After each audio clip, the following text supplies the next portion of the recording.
Budget లో premium luxury villa అందిస్తోంది APR group వారి గోల్డెన్ లీఫ్ విల్లాస్. ఇప్పుడే కాల్ చేసి మీ విల్లా బుక్ చేసుకోండి.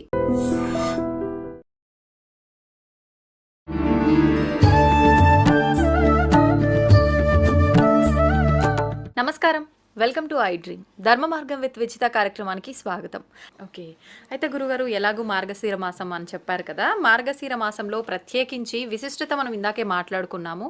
మీరు అన్నట్టుగా ఇప్పుడు అయ్యప్ప మాలలు ఒకటే కాదు, చాలామంది ఏదో రకమైన దేవుడికి సంబంధించిన మాలలు వేస్తూనే ఉంటారు. ఎందుకు ప్రత్యేకించి ఈ మాసంలోనే మాలలు ధరించడం? శని సంబంధంగా, సూర్య సంబంధంగా, గ్రహ గతులలో ఈ కాలం నియమాలకు అనుకూలంగా ఉండే కాలం. సూర్యకాంతి తక్కువగా ఉన్న నేపథ్యంలో సూర్యోదయ కంటే పూర్వమే లేచి స్నానాదికాదులు పూర్తి చేసుకోవలసిన కాలం. అలా కాకుండా ఎక్కువగా నిద్రించవలసి వస్తే రోగాల బారిన పడే ప్రమాదం ఉంటుంది. జీర్ణశక్తి తక్కువ. శని, రవి ఈ గ్రహాల గతులన్నీ కూడా తుల, వృశ్చికం, ధనుస్సు, మకరం ఈ రాశులలో ఉన్న నేపథ్యంలో చలి పెరుగుతుంది.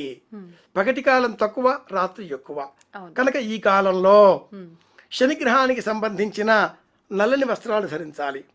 ఆ గ్రహానికి సంబంధించిన నువ్వులు సంక్రాంతి వరకు, జనవరి వరకు విశేషంగా తినాలి.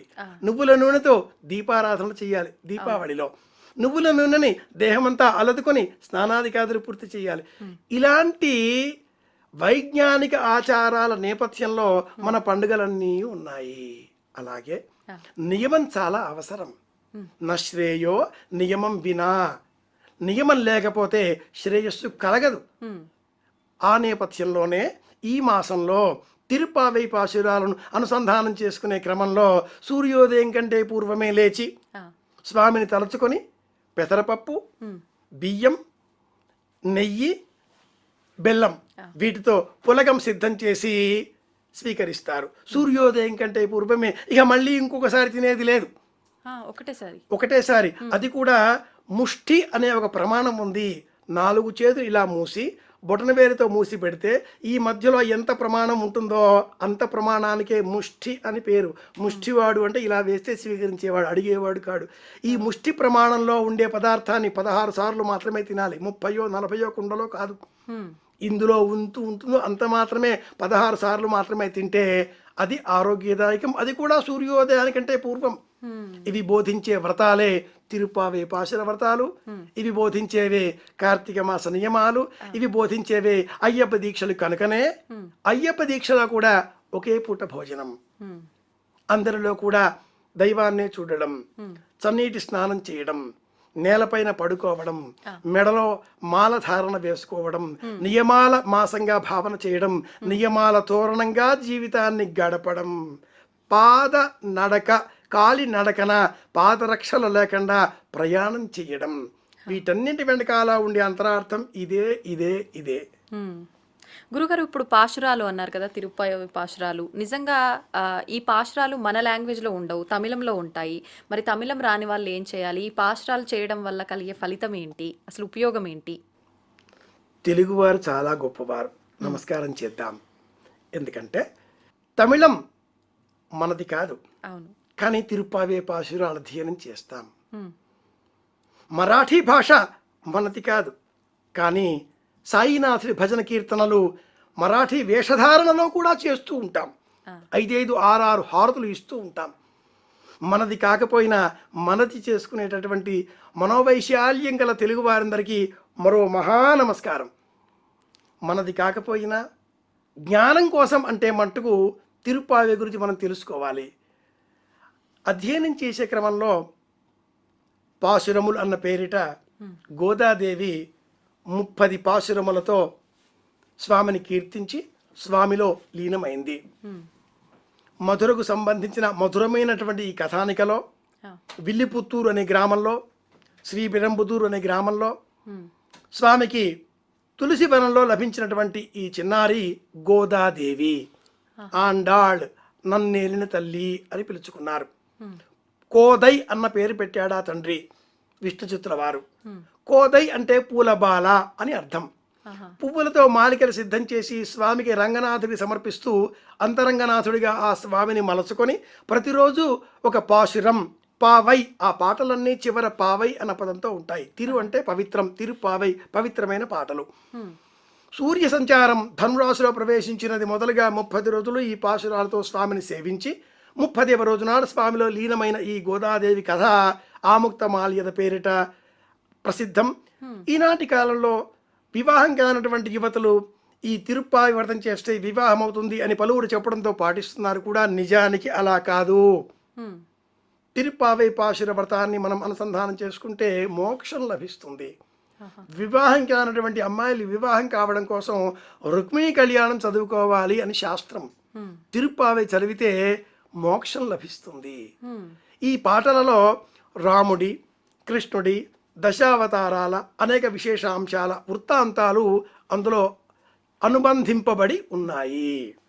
భక్తి మార్గంలో ఒక పరమోత్తమమైన ఉదాహరణలతో ఆలయానికి ఎలా వెళ్ళాలి, ఏ విధమైన సేవలు చెయ్యాలి, ఒక్కరు వెళ్ళకూడదు, కొంతమందిని తీసుకువెళ్ళాలి, ఎలా సేవించుకోవాలి, పరమాత్ముడి ఉనికిని పక్షుల కిలకిలా రవములలో కూడా మనం గుర్తించాలి అనేటటువంటి జ్ఞానాన్ని తిరుప్పావే మనకు అందిస్తుంది. గోదాతుంగస్తనగిరిదే సుప్తమోద్బోధ్య కృష్ణం అంటూ ప్రారంభమైనటువంటి ఈ స్తోత్ర ప్రపంచంలో పరమాత్ముడి ఉనికి కోవెలలోనే కాదు, లోకమంతా కూడా గుర్తించేటటువంటి జ్ఞానాన్ని తిరుప్పావే మనకు తెలియజేస్తుంది. ఆవు తన దూడను చూచి ఆనందంగా చేసేటటువంటి శబ్దం, ఆ దూడ చేసేటటువంటి అంబారవం, విహరించే పక్షులు చేసేటటువంటి కిలకిలా రవాలు అన్నింటిలో కూడా మనం చిట్ట చివరికి అప్పుడే ప్రసవించినటువంటి ఆ చిన్నపాటి గరిక మొక్క అలా ఎదిగిన ఆనందంతో తల ఊచగా వచ్చేటటువంటి రెపరెపల శబ్దంలో కూడా మనం పరమాత్ముడినే చూడాలి అనే జ్ఞానాన్ని తిరుప్పావే మనకు బోధిస్తుంది. ఎన్ని నాళ్ళకి బతుకు పండెనో, ఎంత హాయి ఈ రేయి నిండెనో అంటాడు దేవుల కృష్ణ శాస్త్రి గారు మల్లీశ్వరి అనే ఒక సినిమాలోని అద్భుతమైన ఒక పాటలో. నీవు వచ్చేవని నీ సవ్వడి అనుకొని ఆ ధ్వనిని నేను గుర్తించాను. అలాంటి జ్ఞానాన్ని ఆ నీవు అన్న చోట కృష్ణ పరమాత్ముడిని మనం స్మరించుకోవాలి అని బోధించేదే తిరుప్పావై. ఇందులో నియమాలు అనేకం. ఎటువంటి నియమాలు? సాత్విక ఆహారాన్ని తీసుకోవాలి మాసమంతా. పెసరపప్పు, బియ్యం, బెల్లం వీటితో చేసేటటువంటి పొంగలి, దీనికి కట్టె పొంగలి అని పేరు. బెల్లం వేయకూడదు, నెయ్యి వేసుకొని ఆ కాసింత మిరియాల పొడి కూడా అంత వేస్తారు. అది మాత్రమే స్వీకరించి ప్రతి క్షణం కూడా శ్రీకృష్ణ శరణం మమ అన్నటువంటి దీక్షతో మనం జీవితాన్ని గడిపితే ఆత్మకు సంతృప్తి కలుగుతుంది, ఆనందం లభిస్తుంది. చేతికి దెబ్బ తాకినా కూడా మహదానందం, చేతికి దెబ్బ తాకింది నాకు కాదుగా అనే జ్ఞానం కలుగుతుంది. ఎవరినైనా చెయ్యి విరిగింది అనుకుందాం, ఎలా ఉందండి ఇప్పుడు మీ చెయ్యి, కట్టు తీసేశారా అని అంటారు.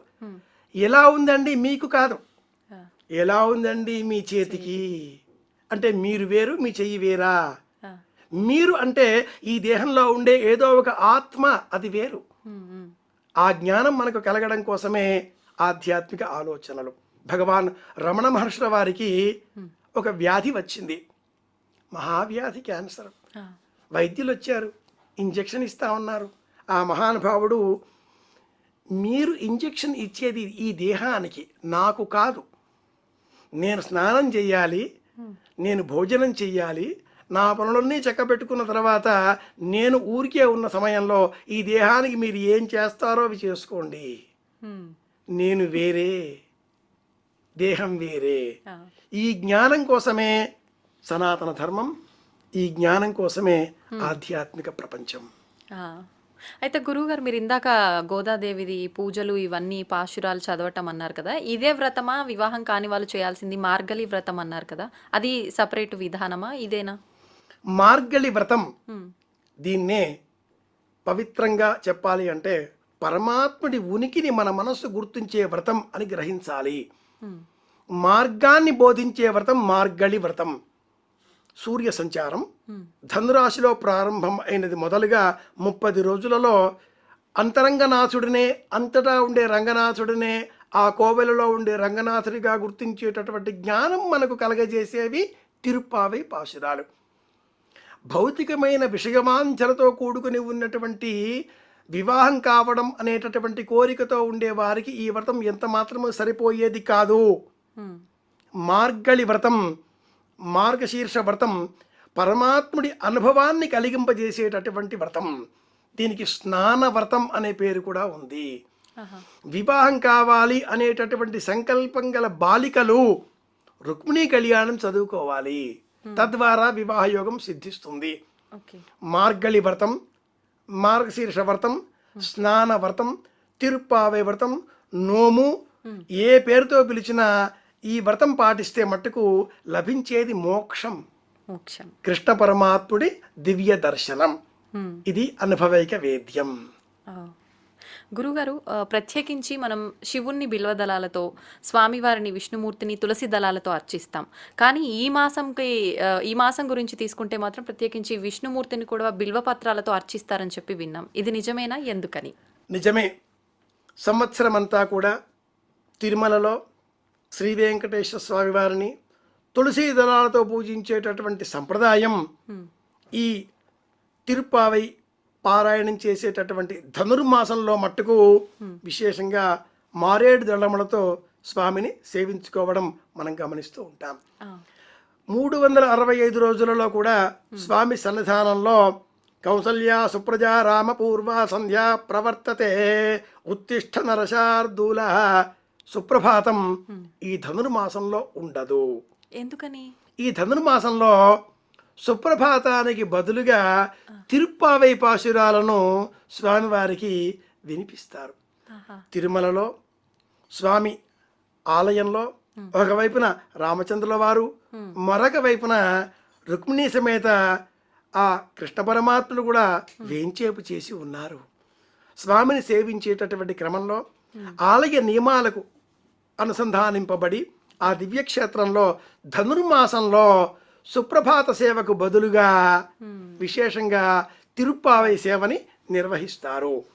ఈ తిరుప్పావై పాశురాల ద్వారా ఆశ్రయ దశ, అభిముఖ్య దశ, ఈ విధంగా ఉండేటటువంటి దశలలో మొదటి 5 ఆశ్రయ దశ. ఏ విధమైన అలంకరణలు మనం చేసుకోకూడదు. 16వ పాశురం దాటినది మొదలుగా సమస్తమైన అలంకరణలు మనం చేసుకోవాలి. ఎందుకని అంటే ఈ అలంకరణలని కృష్ణ పరమాత్ముడు చూస్తాడు. స్వామి కోసమే నా అలంకరణలు. గోదాదేవి కూడా లిప్స్టిక్ వేసుకుంటుందా? వేసుకుంటుంది.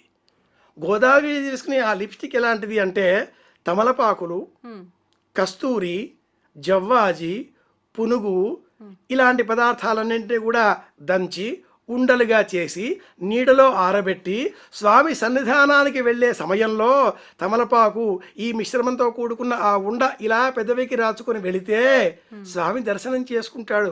స్వామికి నేను కనిపిస్తున్నాను, స్వామి కంటికి నేను అందంగా కనిపించాలి, నేను చేసుకునేటటువంటి ఈ సంస్కృతిపబడిన శిరోజములు కానీ నా రూపలావణ్య విశేషాదులన్నీ కానీ స్వామికే అంకితం. ఈ భావనలోంచే మధుర భక్తి అనే సిద్ధాంతం ఉద్భవించింది.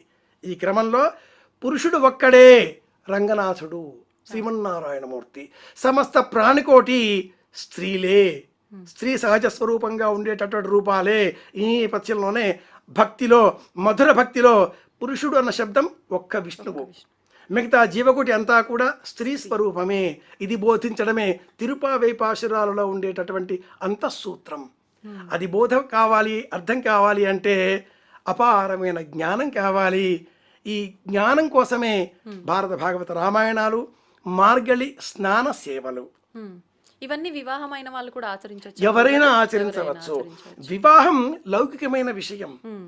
ఇప్పటికీ వివాహం అంటే శివుడు పార్వతి, విష్ణువు లక్ష్మి, బ్రహ్మ సరస్వతులు.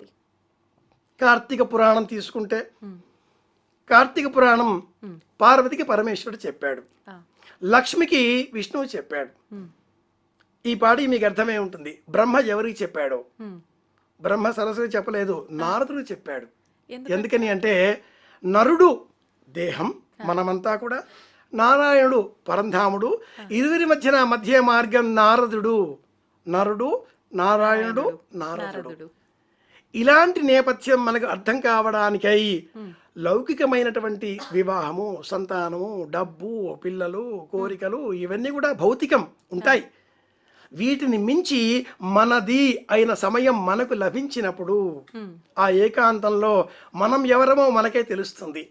మనం ఎలా ఉంటామో, ఏం చేస్తామో, ఏం ఆలోచిస్తామో, ఏ దొంగ వేషాలు వేస్తామో మనకే తెలుసు. అవును.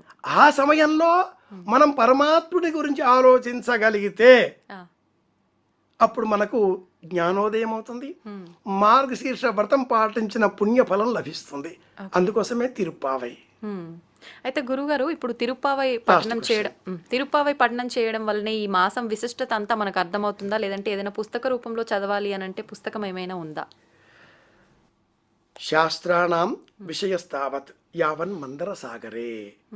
అన్ని గ్రంథాలలో ఉంటాయి, కానీ అన్నింటికంటే కూడా మించిన అతిపెద్ద గ్రంథం మన మస్తకం.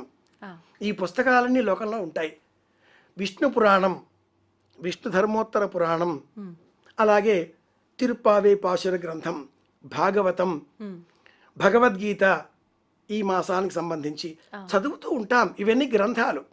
వీటికి మించిన మస్తకం అనే పుస్తకం మన వద్ద ఉన్నది. దీని ద్వారా పరమాత్ముడి ఉనికిని గుర్తించే ప్రయత్నం చేయాలి. అందరిలో కూడా పరమాత్మను చూడగలిగితే మన చూపులే మారిపోతాయి, మన మాటే మారుతుంది, మన శరీరంలో ఉండేటటువంటి సహజ ధర్మాలన్నీ కూడా మారిపోతాయి. తెలియకుండానే మనం ఉన్న స్థితి నుంచి ఉన్నత స్థితి వైపు ప్రయాణించడం ఆరంభం చేస్తాం. కనుక పుస్తకం ఏదైనా ఉందా, ఒకటి అని చెబితే ఇతర మతాలు అవుతాయి. ఇతర మతాలకు ఓ పుస్తకం ఉంటుంది, ఆ పుస్తకాన్ని దాటి వాళ్ళు ఆలోచించరు. కాబట్టి అవి పుస్తకాల మతాలు. సనాతన ధర్మం, భారతీయ ధర్మం పుస్తకాలకు అతీతం. కనుకనే ఇక్కడ అనేకం. చిన్న పిల్లవాడు కూడా ఒక పుస్తకంతో సమానంగా మనకు బోధ చేస్తాడు. మళ్ళీ చెబుతున్నాను, ఇతర మతాలు పుస్తకాల మతాలు. పుస్తకంలో ఉందా చంపేస్తారు, పుస్తకంలో ఉందా పాటిస్తారు. సనాతన ధర్మానికి ఒక పుస్తకం అంటూ లేదు. సమస్త జీవకోటి ప్రాణికోటి పుస్తకానికంటే కూడా మించిన మస్తకంతో మనకు ధర్మాన్ని బోధించే నేపథ్యంలో ప్రపంచమే మనకు పుస్తకం. ప్రపంచ జ్ఞానమే మనం పెంచుకోవలసిన అంశం.